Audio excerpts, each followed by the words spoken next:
moments later. Assalamualaikum warahmatullahi wabarakatuh. Waalaikumsalam warahmatullahi wabarakatuh. Selamat pagi anak-anak. Pagi, Bu. Gimana nih kabarnya? Baik. Nah, sebelum mulai belajar, kita berdoa dulu ya. Ayo dipimpin doanya. Duduk siap. Siap. Berdoa mulai. Berdoa selesai. Beri salam. Assalamualaikum warahmatullahi wabarakatuh. Waalaikumsalam warahmatullahi wabarakatuh. Nah, Ibu mau nanya nih, siapa yang hari ini nggak berangkat? Masuk, Bu. Masuk semua. Masuk semua, Ibu. Nah, hari ini ada yang tahu nggak kita mau belajar apa? Indonesia Kaya Budaya. Nah, ya hari ini kita mau belajar tentang Indonesia Kaya Budaya, topik A, keunikan kebiasaan masyarakat di sekitarku.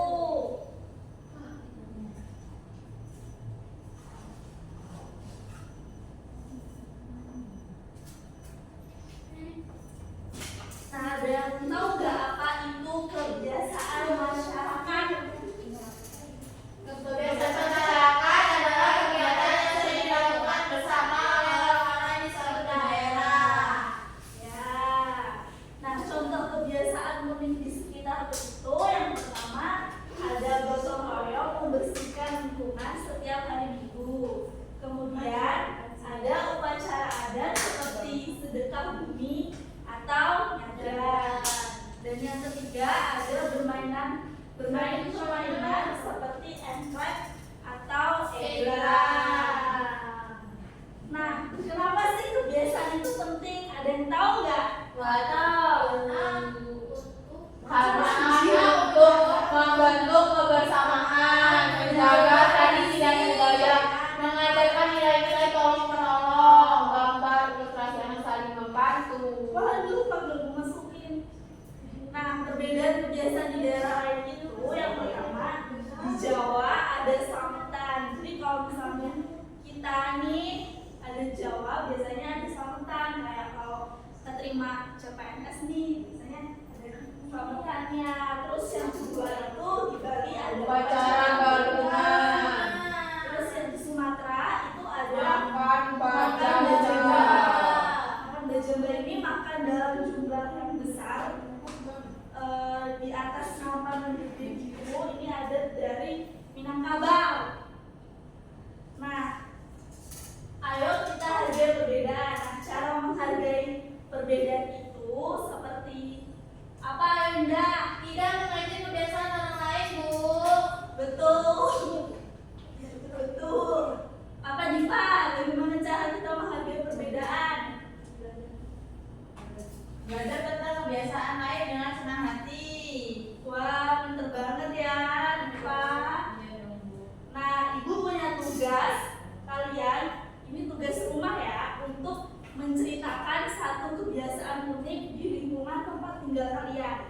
Jadi kebiasaan unik yang masih terlaksana di tempat tinggal kalian pada hari ini.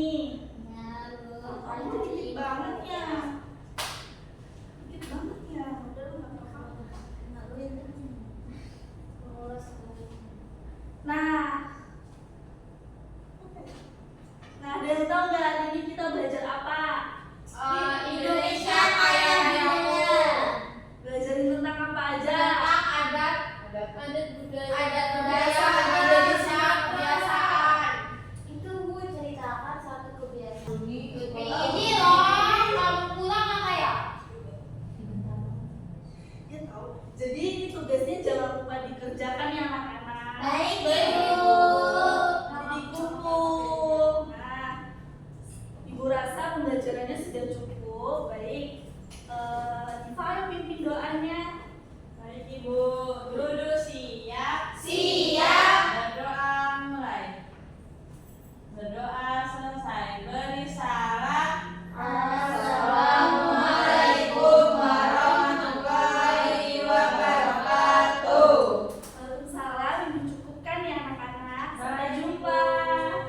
A few moments later. Assalamualaikum warahmatullahi wabarakatuh. Salam sejahtera bagi kita semua. Om Swastiastu, Namo Buddhaya, salam kebajikan, tabik pun. Saya Merudi Pratiwi dengan NPM 225305340. Di sini saya akan membuat video mengenai 8 keterampilan mengajar. Yang pertama ada keterampilan bertanya. Pendidik dapat mengajukan pertanyaan yang memancing pemikiran kritis, kreatif. Pertanyaan yang baik dapat membantu peserta didik memahami materi pembelajaran lebih dalam dan juga mengembangkan kemampuan berpikir kritis mereka.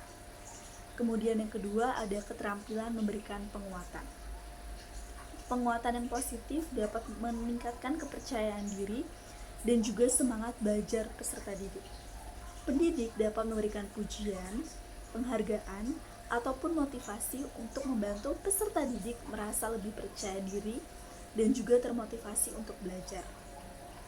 Kemudian yang ketiga ada keterampilan mengadakan variasi. Seorang pendidik dapat menggunakan berbagai metode dan juga strategi pembelajaran untuk menjaga minat dan juga perhatian peserta didik. Variasi dapat mencangkup penggunaan media, teknologi, diskusi, dan aktivitas lainnya untuk membuat pembelajaran menjadi lebih menarik dan juga interaktif. Kemudian yang keempat yaitu keterampilan menjelaskan.